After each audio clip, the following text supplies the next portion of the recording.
All right, ladies and gentlemen, welcome into the Rocky Top Insider postgame show. My name is Rick Butler, joined as always by Ryan Shumpert, doing remote coverage tonight of number 6 Tennessee's loss to Texas A&M in College Station by a score of 85-69.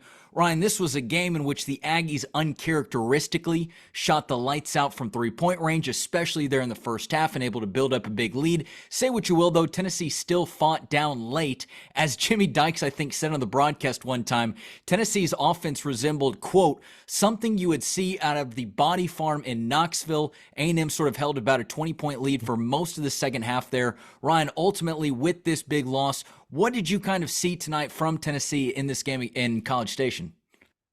Well, a number of things, and I think it's easy to point to the Texas A&M's three-point shooting, which obviously was uncharacteristic, worst three-point shooting team in the SEC, one of the worst in the country, and they ended the night shooting 39%, and I think they started something like 6 of 8 or 8 of 11, I think even at one point, to something Yeah. crazy. But to me, the bigger issues were just Tennessee's offense. I thought Tennessee's offense was really bad. They struggled to get really any looks, good looks at least, at the basket for the vast majority of the game. The numbers don't look as bad because they kind of really sped up the pace late, and a lot of that led to some easy A&M baskets. But uh, when the game got sped up and A&M was a little bit softer, maybe interior defense too, as the pace picked up. So I don't think the final numbers maybe make it look quite as bad as it ended up being, but I would say that was kind of my final takeaway. Tennessee, or biggest takeaway, I should say. Tennessee really struggled offensively, struggled to get anything at the basket, and really besides Dalton Connect, they shot the ball really poorly from the perimeter as well. Yeah, absolutely. And just kind of following up on that right there, A&M, like you had alluded to, was uncharacteristically good from the perimeter in the first half. Tennessee ended the game with only 8 three-pointers made. 6 of them came from Dalton Connect, but a good bit of them came in those final few minutes as well. Tennessee just didn't have their shot from the perimeter. And, for as much credit as I think we can give them for kind of sticking around throughout much of the game, I thought that was one of the differentiating factors in why A&M was sort of able to control their lead. Again, Aggies only made 3 three-pointers there in the second half, but sort of like Tennessee's recipe against LSU, just being able to build up that huge lead in the first half from the perimeter, they were able to sort of just ride that to victory there at the zeros at the end of the game. Yeah, and I mean, if I'm being honest, I wouldn't give Tennessee a whole lot of credit for fighting or whatever. They never made it a real game. I mean, they got it to Yeah. 10 points at one point, but they never got it a whole lot closer than that. And that's what you expect out of a Tennessee team that's veteran led, for them not to quit, which I don't think they did quit, which obviously would be a bigger issue if they did, but never made it truly, truly tight. Offensive issues, and really, I guess you look at it, I think probably the first game all season that Tennessee's lost it. They just really weren't competitive and never led or basically trailed from, I guess, the first possession on, or pretty Yeah, no, they did first not minute or lead. so on. Yeah, and never had a lead, never tied it back up, or maybe they did tie it back up, but it was A&M all the way in this one. Yeah, one of the other things that I think you take away from this game is Tennessee lost the rebounding battle by a pretty good margin. I believe in the box score it'll only look like an 8 point or an 8 rebound differential, but there were a lot of times where I do feel like that number was probably a good bit more, especially from Anderson's work on the glass. I believe Yeah. Anderson Garcia, he finishes with 17 rebounds.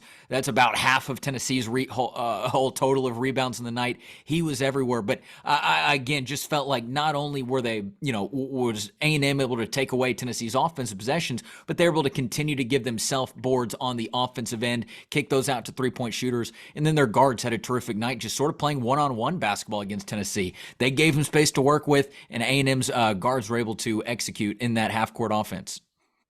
100%. And the rebounding stuff's not a massive surprise. That's really the one thing A&M does a really, really good job at. They were the number one offensive rebounding team in the country coming into this game. And if I had to guess, obviously I haven't run all the numbers. I'd guess the final stats honestly might even say A&M didn't quite live up to their usual offensive rebounding percentage. But a lot of that's also from the fact that they shot really well from the perimeter. And three-pointers are usually higher rebound percentages. And I think you're right too. The difference isn't going to look maybe as drastic as it was for a lot of the game. Yeah, I felt like Tennessee got a number of offensive rebounds late, and kind of held their own a little bit better late. But a big part of it, and yeah, you're right. It did feel like it was a lot of A&M one-on-one offense with Wade Taylor and Tyrese Radford, and Tennessee really struggled to stay in front of those guys. And especially when A&M hit some shots early, I think it made Tennessee maybe a little bit more tentative to help, which you'd expect. And when that happened and just opened up the driving lanes.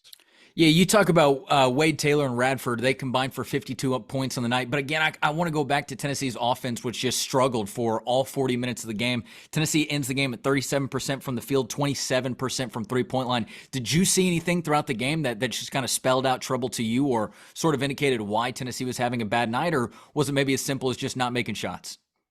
Well, I thought A&M's, plan, the way they switched a lot of stuff was really effective, and it just kind of cut off driving lanes for Tennessee, and Tennessee wasn't able to get to the basket. So I think that's kind of where it starts. And I think, I don't think it was anything Tennessee wasn't expecting. We watched Tennessee, practice on Friday, and they were trying to get those slips and passes into big men when they got those switches on off ball screens, and Tennessee wasn't really able to do that. Just 5 points for Tobe Awaka, 6 points for Jonas Adu, only 8 total shots from those guys. So Tennessee wasn't able to get the ball inside of the big men, kind of like they were practicing. A&M's defense cut off the driving lanes like it's kind of supposed to. And then I think from the perimeter, some of it, some forced shots or some, tough shots, but a lot of it, Tennessee just, when they did have open looks, they didn't seem to be able to hit many of them. Zakai Ziegler, 1 of 8 from three, really struggled from the perimeter. I thought he played pretty well other than that. But certainly he's one of those guys that for Tennessee, they need to hit perimeter shots if they're not going to be able to score at the basket, and he wasn't able to do it in this one. Yeah, absolutely. I think that's sort of a big tell of the way that the game went. And you're right, Zakai Ziegler impacted the game in other ways throughout the night. But ultimately, Tennessee had Connect go for 22, Ziegler go for 15. Nobody else scored more than 10 on the night as Tennessee's offense just struggled. Sort of stretching out to a little, let's call it a condensed big picture.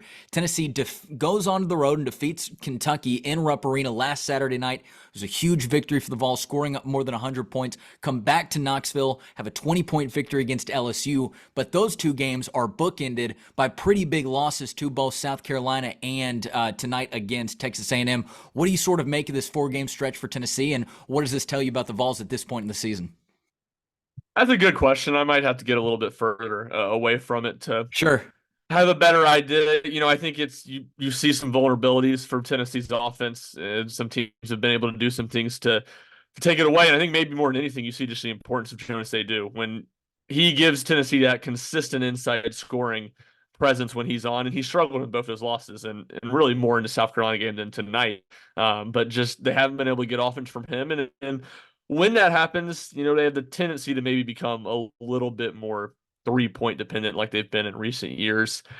I don't think it's quite as simple as that because Dalton Connect's been good scoring at the basket, as has Zakai Ziegler. I mean, that's probably one of the big takeaways tonight. Dalton Connect doesn't make a single 2-point shot. I imagine that's the first time that's been all year. I thought Texas A&M did a really good job of taking away his opportunities at the basket. So those would kind of be some short-term thoughts. I don't think this loss is shocking by any means. It was surprising and certainly from Tennessee's perspective, disappointing the way they were uncompetitive in it. But I think in the big picture, I kind of look more at the SEC race, and I think you continue as the season gets deeper and deeper, and we march towards the end of the regular season. I think Tennessee will more and more look to that South Carolina game and be kicking themselves for not being able to win on their home floor. It kind of felt like after that they were going to have to,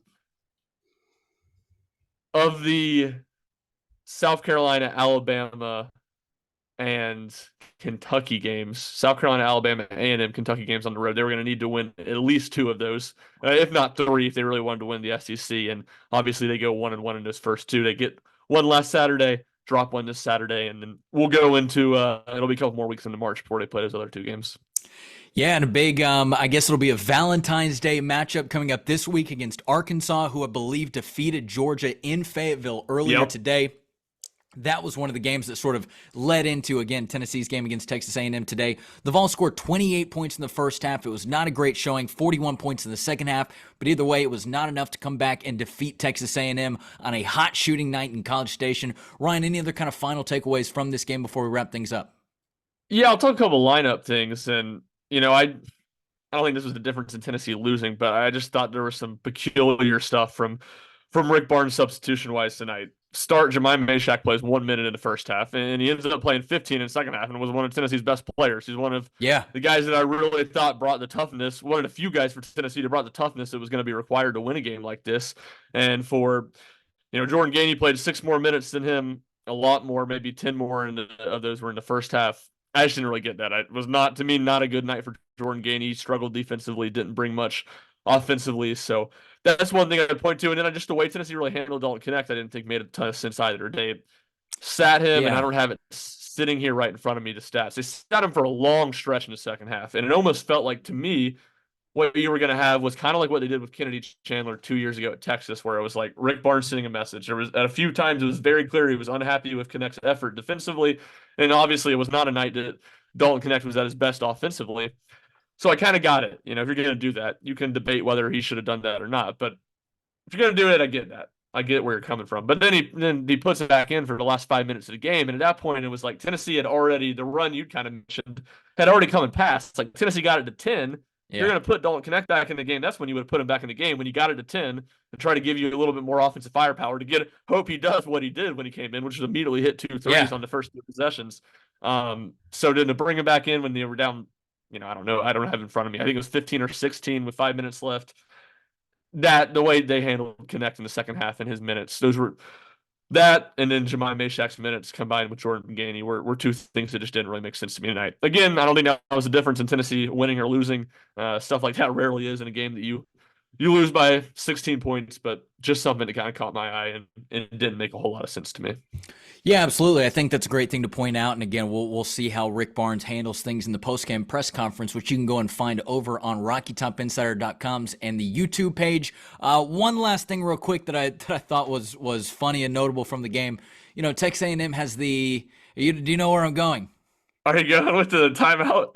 The Buzz Williams timeout? Yeah, that was unbelievable. Texas A&M has the symbolic 12th man in football with the crowd. Well, they had a legitimate 6th man on the court tonight in head coach Buzz Williams, who ran onto the court, arms flailing in the air to call a timeout after I believe it was maybe Wade Taylor. Somebody had knocked down a three-point shot from the wing. Tennessee is inbounding it. And he really did. He ran out to midcourt. He was flapping his arms around. It looked like transition defense. You got to give him he had his arms in the passing lanes almost. That was an insane moment from the game. I think anybody can at least sit back and kind of laugh about. Yeah, no, that was like I think Tennessee had maybe gotten it to 12 that possession before. So I think I was typing out a tweet about that, and then A&M hits the threes and takes the timeout.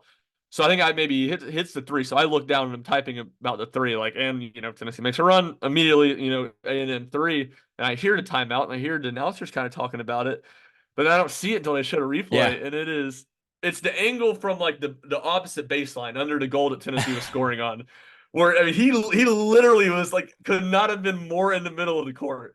I don't think I've ever. There's been a lot of moments in college basketball this season where coaches are too far on the court and almost defending the 3-point line. Yeah, he had one of those in the first half too. Kind of felt like he was defending a Josiah Jordan James 3. That was unbelievable, and Rick Barnes was apoplectic at how he didn't get a technical foul. And I'm with him. I don't get it either. And I think I tweeted it out. Rick Barnes, huge practical joker, and I'm sure, see, this is kind of a joke for me. He wasn't in the mood. Tennessee, I think, hit a 3 on the next possession. I think that might have been when Ziegler hit his lone 3 tonight, and Tennessee took a timeout. Unbelievable missed opportunity from Rick Barnes to run out on the middle of the court. just immediately to sprint to half court, to the mid-court logo and take a timeout. Obviously, that wasn't going to happen in the moment, but that is what I thought of when Tennessee took a timeout next possession. That I could not stop laughing at that Buzz Williams clip. That was I'd never seen anything. That's the greatness of college basketball, man. You sit down on a Saturday and you're going to see something that is just unfathomable watching a basketball game, and that was certainly my moment today. Yeah, absolutely. And as fun as it was, you can even still look at the serious note and say, for only a bench warning, that is pretty crazy. It's crazy that it wasn't technical. If that doesn't call for a technical foul, what does? Actually going and squaring up and playing defense, I doing the shuffle back and forth. I don't know what it would be, but either way, I guess that's a small moment to laugh about there in the middle of a tough loss for Tennessee. As again, the Vols offense struggled throughout the game consistently against Texas A&M in College Station. Number 6 Tennessee loses to A&M by a score of 85-69. Again, Tennessee's offense struggled. A&M's offense was uncharacteristically good, especially from the three-point line in the first half, and it leads to a Tennessee loss. The Vols will be back on the road this Wednesday night in Fayetteville for a game against Arkansas, who again won against Georgia in Fayetteville earlier tonight. So the Hogs are coming off of a win. Tennessee's coming off of a loss. We will see how they rebound. But otherwise, head over to RockyTopInsider.com for more continued post-game coverage from this game. Tennessee and Texas A&M, again, over on RockyTopInsider.com. If you want to follow Ryan Shumpert, you can do that at RShump00. If you want to follow myself, you can do that at Rick_Butler. But again, make sure you're going and checking out RockyTopInsider.com each and every day.